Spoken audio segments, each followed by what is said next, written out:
Just একটু আগে শ্রাবণ নিয়ে কথা হচ্ছিল। দেখুন এই যে রিলেশনশিপ রিকভারি মানে এটা আমরা রিলেশনশিপ রিকভারি মানেই শুধু একটা প্রেম বা স্বামী স্ত্রী এইরকম ভাবতে অভ্যস্ত হয়ে গেছি। এই দেখুন মা মেয়ের মধ্যে সম্পর্ক জ্বলন্ত উদাহরণ, মেয়ে পুরো জিনিসটা গ্রাস করে নিতে চাইছে। হ্যাঁ মানে এটা মানে আজকের যুগের মারাত্মক সমস্যা, এবং এই ধরনের সমস্যাগুলোর সুবর্ণাদি উনি এখন লাইনে নেই, মানে এটা দেখতে হয় যে ধরুন বৈদিক তার কালসর্পের দোষ নেই তো।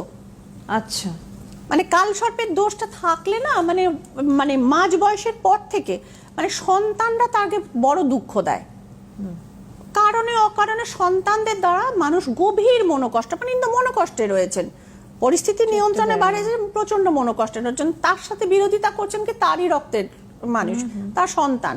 তো সুতরাং এটার কথা উনি বাইরে বলবেন কি করে? তো এই যে কালসর্পের ক্রিয়াটিও কিন্তু আমি শ্রাবণ মাসে করে থাকি। হ্যাঁ, তো সুতরাং শ্রাবণ মাস জুড়ে 12 রকমের কালসর্প আছে। এক একটা কালসর্প আছে ভয়ঙ্কর, যেটাকে বলা খতরনাক বলা হয় আর কি, মানে অনন্ত কালসর্প বলে না, অনন্ত কালসর্পের ফের কুলিক কালসর্প। তো এরকম অনেক রকম কালসর্প আছে, মহাপদ্ম কালসর্প।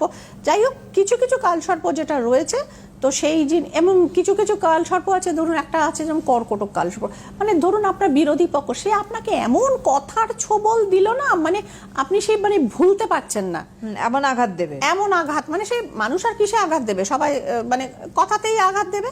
তো সুতরাং সেই মানে খুব কষ্ট পাওয়ার একদম। আসবার একটা ফোন